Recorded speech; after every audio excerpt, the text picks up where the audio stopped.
بسم اللہ الرحمن الرحیم۔ آخر حضرت علی رضی اللہ عنہ کی بہن نے حضور صلی اللہ علیہ وسلم سے نکاح کرنے سے کیوں انکار کیا؟ حضور صلی اللہ علیہ وسلم کے سب سے چہیتے چچا حضرت ابو طالب کے 7 لڑکے تھے اور ساتھ میں حضرت ابو طالب نے بچپن سے ہی حضور صلی اللہ علیہ وسلم کو بھی اپنی نگرانی میں پالا تھا، اس لیے اب گھر میں افراد تو بہت تھے لیکن کمائی کا کوئی ذریعہ نہیں تھا۔ آخر جب حضور صلی اللہ علیہ وسلم بڑے ہوئے اور اپنے چچا کی ایسی پریشانیاں دیکھیں تو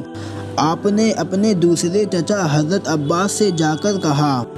کہ اے میرے چچا جان، آپ تو دیکھتے ہیں نا کہ میرے بڑے چچا حضرت ابو طالب بہت زیادہ تنگیوں کا سامنا کرتے ہیں، گھر میں کھانے کو کچھ نہیں ہوتا، اس لیے میں چاہتا ہوں کہ ہم دونوں مل کر ان کی کچھ مدد کریں اور ان کے لڑکوں میں سے کسی 1 یا 2 کو اپنی کفالت میں لے کر ان کے کھانے پینے کا انتظام کریں۔ چچا عباس کو حضور صلی اللہ علیہ وسلم کی یہ بات بہت زیادہ پسند آئی اور کہنے لگے کہ ہاں بھتیجے، مجھے بھی بہت دنوں سے اس بات کی خواہش تھی، اس لیے چلو ابھی چل کر ہم اس بارے میں بات کرتے ہیں۔ اور پھر حضور صلی اللہ علیہ وسلم اپنے چچا عباس کے ساتھ حضرت ابو طالب کے گھر پہنچے اور کہنے لگے، اے میرے چچا جان، ہم آپ کی پریشانی و تنگحالی کو دیکھ کر اکثر رنجیدہ رہتے ہیں، اس لیے اپنے لڑکوں میں سے کسی کو بھی ہمارے کفالت میں دے دیں۔ تو یہ سن کر حضرت ابو طالب نے جواب دیا کہ میرے چھوٹے بیٹے عقیل کو چھوڑ کر تم جسے چاہو اسے لے سکتے ہو۔ تو حضور صلی اللہ علیہ وسلم نے حضرت علی کو اور حضرت عباس نے جعفر طیار کو اپنی کفالت میں لے لیا۔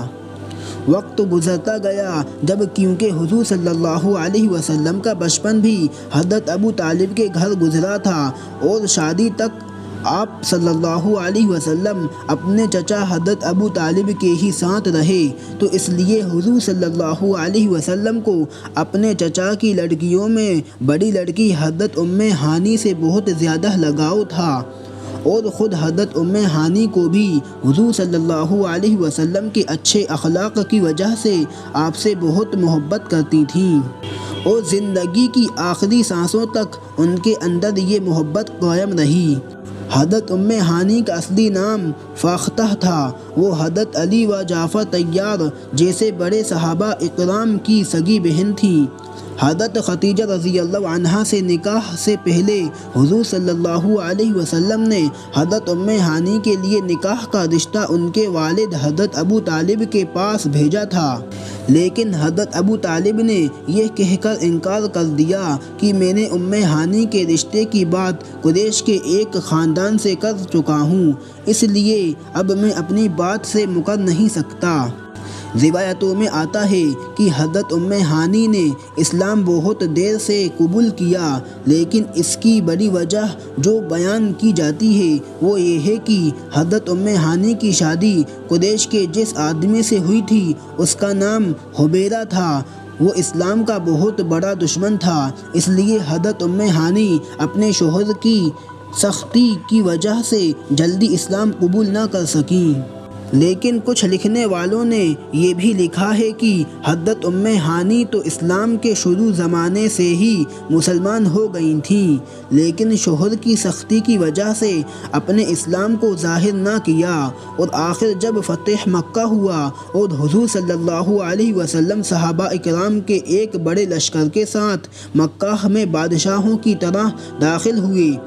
تو اب کسی کافر کی ہمت نہ تھی کہ حضور صلی اللہ علیہ وسلم کے سامنے تیز آواز میں بات کرے، تو اس لیے اس موقع پر بہت سے کافر مکہ چھوڑ کر بھاگ گئے تھے، انہی میں حضرت ام ہانی کا شوہر حبیرہ بھی تھا۔ فتح مکہ کے بعد کسی مشرک و کافر سے نکاح حرام کر دیا گیا، اس لیے حضرت ام ہانی نے اپنے شوہر کو چھوڑ دیا اور مدینہ آ کر ایک بیوہ عورت کی طرح زندگی گزارنے لگیں۔ کافر شوہر سے چھٹکارے کے بعد حضرت ام ہانی نے اپنے اسلام کا کھلے طور پر اعلان کر دیا۔ فتح مکہ والے دن حضور صلی اللہ علیہ وسلم حضرت ام ہانی ہی کے گھر رکے تھے اور آپ نے وہاں غسل فرما کر 8 رکعت چاشت کی نماز پڑھی۔ صحیح روایتوں سے ثابت ہے کہ حضور صلی اللہ علیہ وسلم کو جس رات معراج پر بلایا گیا تو اس رات آپ صلی اللہ علیہ وسلم حضرت ام ہانی ہی کے گھر میں سوئے ہوئے تھے۔ حضرت خدیجہ رضی اللہ عنہا کی جب وفات ہوئی تو اس وقت حضور صلی اللہ علیہ وسلم کی سب سے چھوٹی بیٹی حضرت فاطمہ گود میں تھیں، اس لیے حضور صلی اللہ علیہ وسلم کی چچا زاد بہن حضرت ام ہانی ہی نے حضرت فاطمہ کو ایک لمبے زمانے تک تربیت دیکھ بھال کی، اسی لیے حضرت فاطمہ رضی اللہ عنہا بھی حضرت ام ہانی سے دل و جان سے محبت کیا کرتی تھیں۔ روایتوں میں آتا ہے کہ جب حضرت ام ہانی بیوہ ہوئیں تو ایک دن حضرت علی رضی اللہ عنہ حضور صلی اللہ علیہ وسلم کے پاس تشریف لائے اور کہنے لگے کہ اے اللہ کے رسول، آپ میری بڑی بہن ام ہانی سے نکاح کیوں نہیں کر لیتے؟ تو حضور صلی اللہ علیہ وسلم نے حضرت علی کی بات کو پسند فرمایا اور پھر حضرت ام ہانی کو نکاح کا پیغام بھیج دیا، لیکن حضرت ام ہانی نے آپ صلی اللہ علیہ وسلم سے نکاح کرنے سے صاف منع کر دیا۔ جس وقت حضور صلی اللہ علیہ وسلم نے حضرت ام ہانی رضی اللہ عنہا کو نکاح کا پیغام بھجوایا تو حضرت ام ہانی نے جواب میں فرمایا کہ محمد صلی اللہ علیہ وسلم کا حق بہت زیادہ ہے اور میں ایک بچوں والی عورت ہوں، میرے بچے یتیم ہو چکے ہیں، اس لیے مجھے ڈر لگتا ہے کہ اگر میں نے حضور صلی اللہ علیہ وسلم سے نکاح کیا تو میرے یتیم بچوں کو پھر میری طرف سے وہ حق نہیں مل پائے گا جو ایک ماں کی ذمہ داری ہوا کرتی ہے، اور حضور صلی اللہ علیہ وسلم سے شادی کے بعد میں اپنے بچوں کا حق ادا کرنے لگ گئی تو مجھ سے حضور صلی اللہ علیہ وسلم کا حق ٹھیک سے ادا نہیں ہو پائے گا جو کہ میرے لیے محرومی کا سبب بن سکتا ہے۔